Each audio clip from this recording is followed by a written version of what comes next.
Parang nagtatago na rin po si Bato de la Rosa.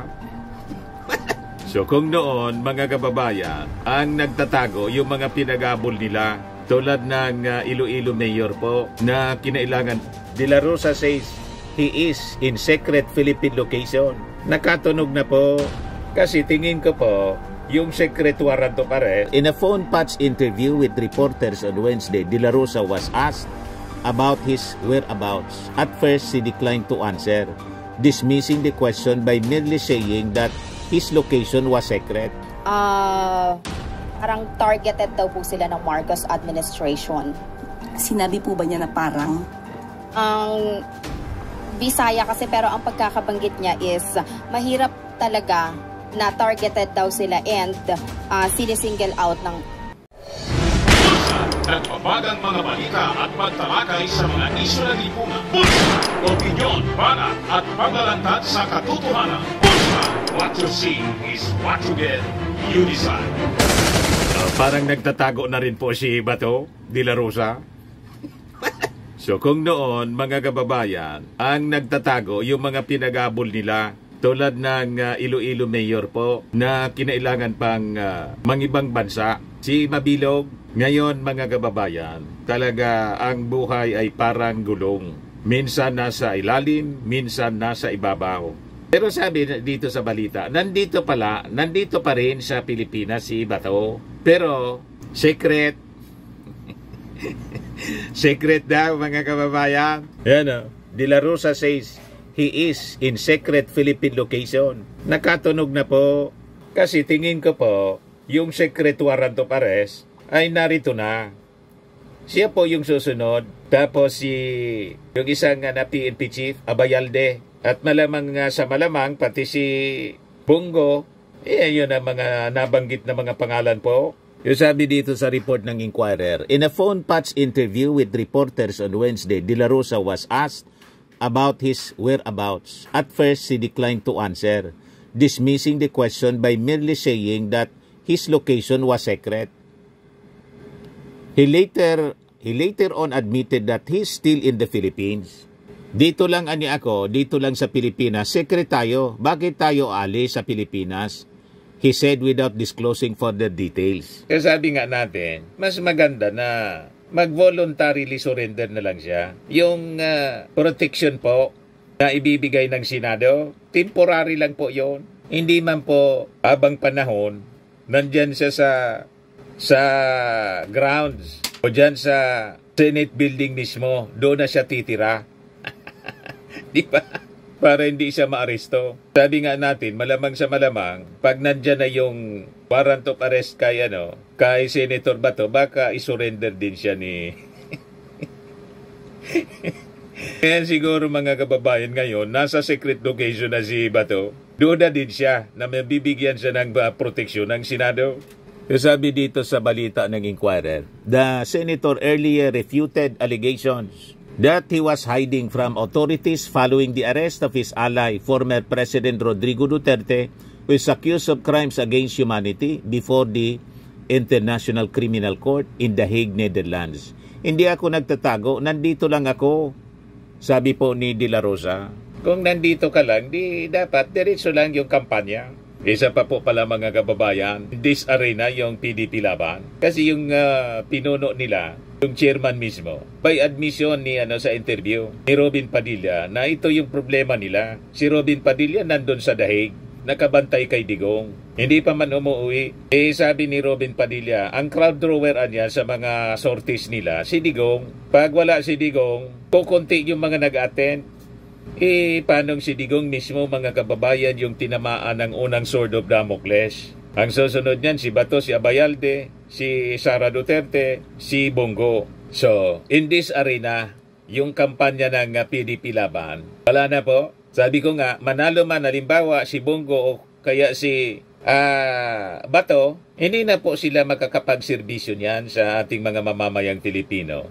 Kasi nga po, dahil sa kanilang kinakarap na kaso sa ICC, lalo na si Bato, nang sabi siya ang susunod. So might as well, yung ating mga mamamayang Pilipino, yung mga botante, hindi na nila iboboto kasi sayang man lang niya. At tulad ni Sara, mga kababayan, Vice Presidente, hindi na po nakakatrabaho. Sa bagay, sabi nga natin, kahit nung hindi pa naaresto si tatay niya, hindi naman magtrabaho. Diba? Wala na halos na pakinabang mga kababayan. Sayang pasweldo.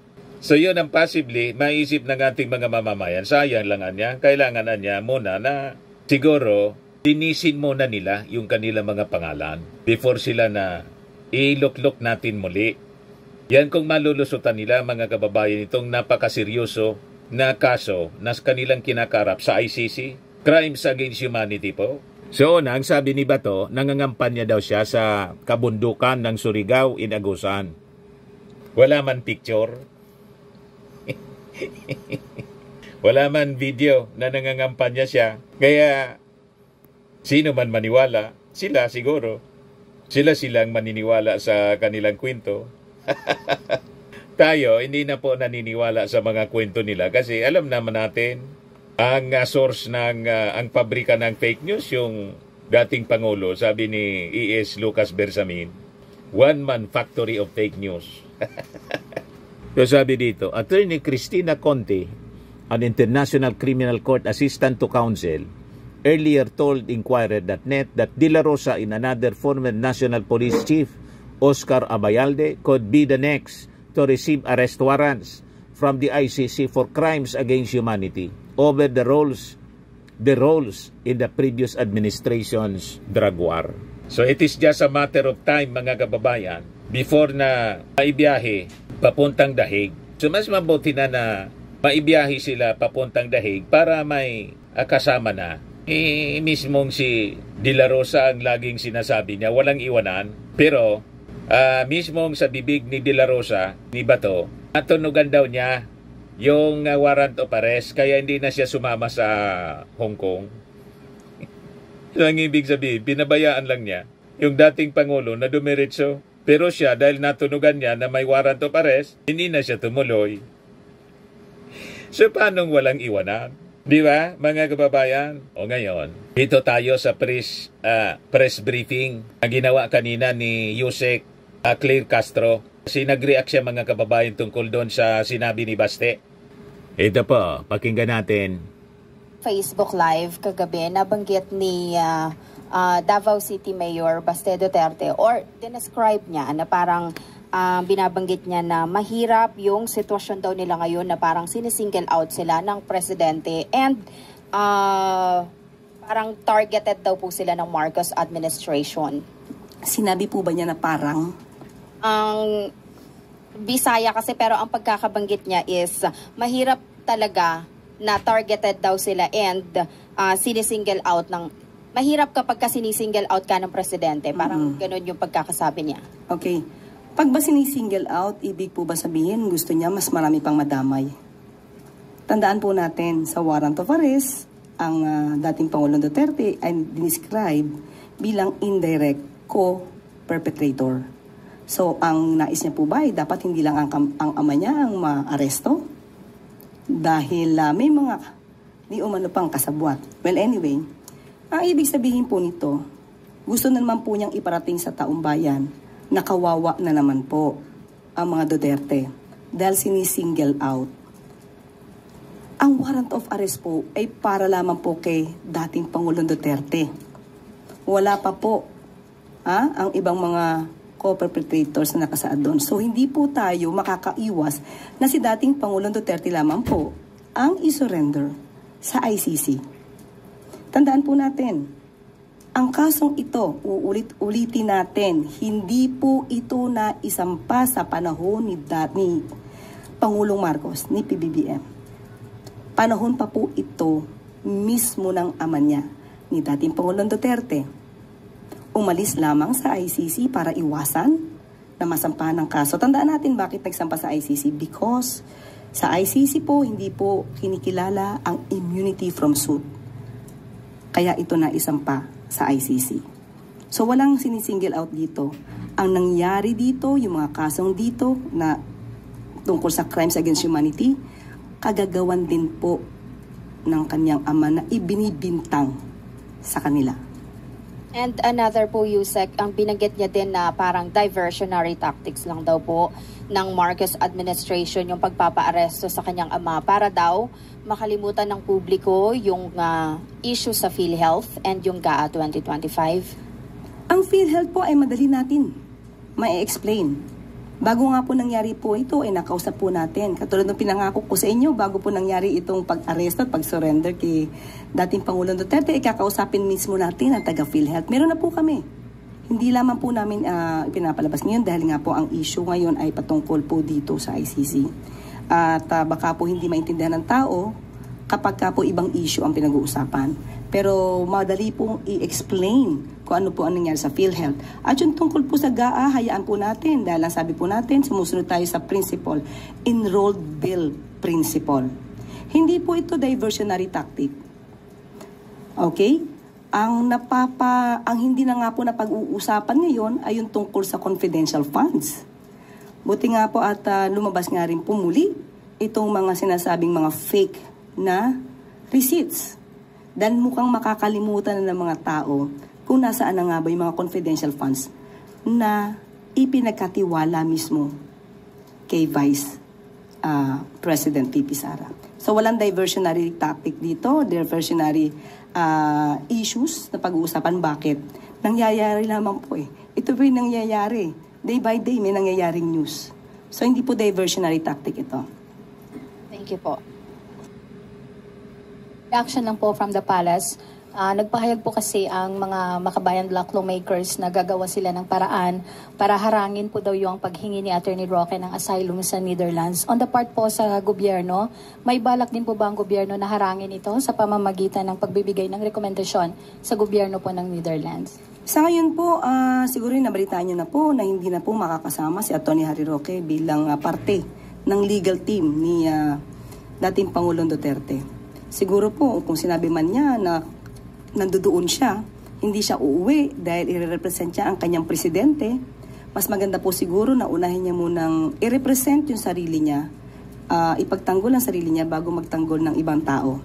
Well, anyway, patungkol po sa kanyang asylum, kapag po siguro mayroon ng warrant of arrest at kung siguro pong may kaso na po talaga siyang kriminal na kakaharapin po sa korte, dyan lang po na magre-react ang palasyo.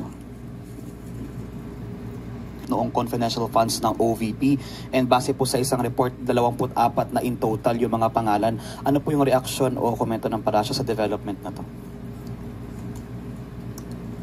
Kung ito man po ay na-discovery po, siguro po mas paigtingin pa po talaga ang pag-iimbestiga patungkol po dito. Bakit po? Kasi karapatan po ng taong bayan malaman kung saan po talaga ginagasta ang pera, no? Ang pondo ng bayan, ang kaba ng bayan, kung saan po nadadala.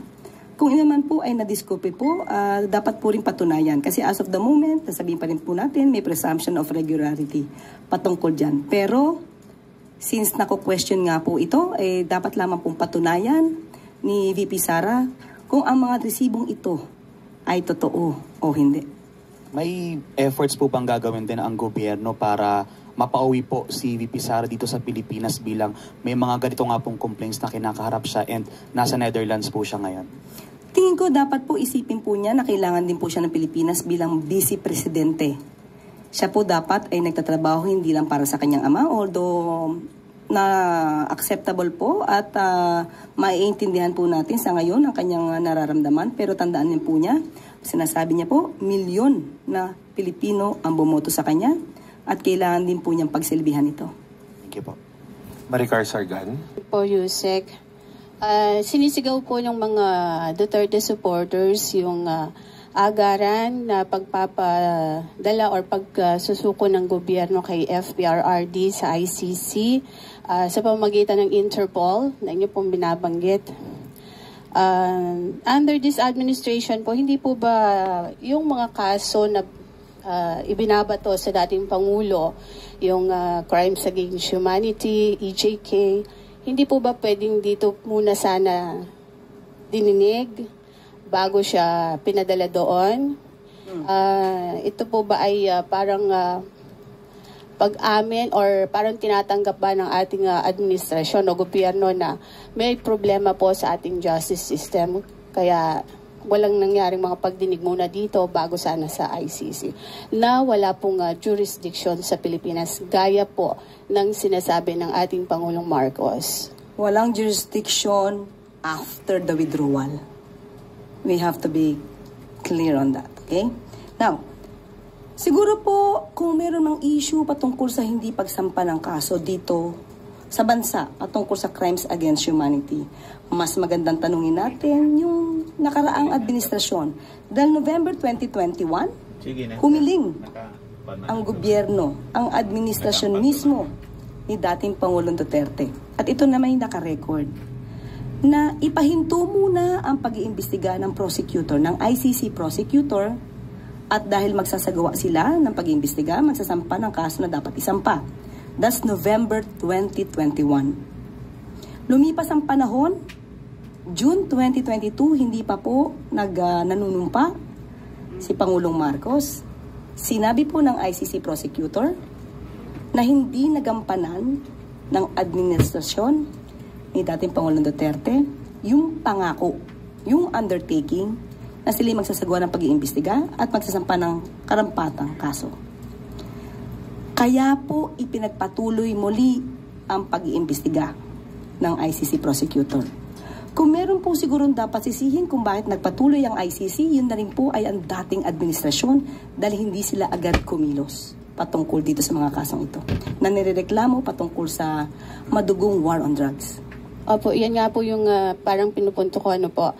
Kung hindi po na isagawa nung panahon nga po ni dating Pangulong Duterte, andito na po yung bago nating administrasyon through President Ferdinand Marcos Jr. Nung nag-request po ang ICC sa ating pamahalaan, hindi po ba iyon ikinonsidera ng administrasyon na magsagawa rin po na muna ng sariling investigasyon bago nga po yung nangyaring pagsuko kay FPRRD sa ICC through Interpol na sinasabi po ninyo? Muli, ibabalik po natin, hindi po ba dapat sila nga muna ang nagsimula? Para kung meron pong dapat na ipagpatuloy ang Administrasyong Marcos patungkol sa pag-iimbestigang yan, ay dapat na simulan na po. So, wag natin ipahid ang kasalanang ito sa administrasyon ni Pangulong Marcos. Last na lang po. So, wala pong kapangyarihan ng administrasyong ito para mag-utos din po, mag-utos ng pag-iimbestiga ulit doon sa mga kaso ng EJK at doon sa mga biktima ng war on drugs. Kaya po nasimulan ang paghihiring sa Quadcom at doon natin nalaman at doon na ibulaslas kung ano ba ang nangyari sa panahon ni dating Pangulong Duterte. Thank you. Malinaw po, lahat ang may kasalanan yung previous administration. Gusto nilang umiwas, lalong nasilo, mga kababayan. Ito naman po, Firmax Firming and Lifting Cream, pinapahid po sa mga pulses in affected area. Mainam po sa paninigas ng mga kaso-kasuan. Ito naman po, Automax Radiant Serum. Sa mukha naman yung application, anti-aging po siya. You will look 10 years younger than your age. Sa mga cancer patients naman po, baka lang gusto ninyo itong itry. Nengsa Red Mix Fruit Drink. Hindi mo po siya gamot, food supplement siya. Kaya lang, gawa siya mga kababayan sa goji berry. Yung goji berry may anti-cancer properties. O ngayon, yung mga inquiries ninyo, dumiritso na lang kayo sa aming messenger sa Facebook para masagot namin agad. Ayos pa? Ayos na ayos niya, Mr. Maravilla. At sa mga naghanap po ng malinis and spacious fitness gym, pumunta lang po kayo sa aming Colossal Fitness Gym. May Grab Car Rental din po kami. Ito naman po yung bago naming product na binibenta online. Eye Glow Serum, whitening po siya. Tingnan ninyo yung epekto sa aking anak na architect before and now. Yung mga inquiries po ninyo, dumiretso na lang kayo sa kanyang Facebook account, Riz Maravillas.